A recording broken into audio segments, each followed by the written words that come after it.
Nakipag-ugnayan na raw ang International Criminal Court sa ating gobyerno para proteksyonan ang mga testigo ng drug war ng Administrasyong Duterte. Para sa ibang detalye, live mula sa Maynila, nasa frontline ng balitang yan, si Camille Samonte.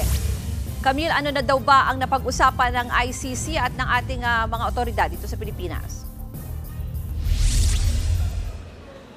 Ruth, ang pakikipag-ugnayan sa kanila ng ICC patungkol doon sa pagbibigay ng proteksyon sa mga testigo sa kasong Crimes Against Humanity laban kay dating Pangulong Rodrigo Duterte. Ayon kay Justice Secretary Jesus Crispin Remulla, kailangan matiyak ang kaligtasan nila habang nandito sila sa Pilipinas.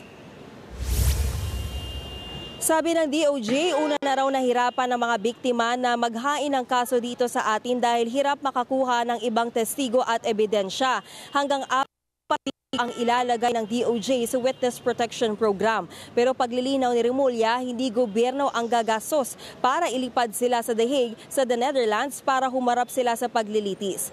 Ipinunto rin ni Remulla na ang kooperasyon sa ICC ay hindi kontra sa naunang posisyon ng ating gobyerno kung saan noong 2019 nga kumalas ang Pilipinas sa Rome Statute. Pakinggan natin ang pahayag ni Justice Secretary Remulla.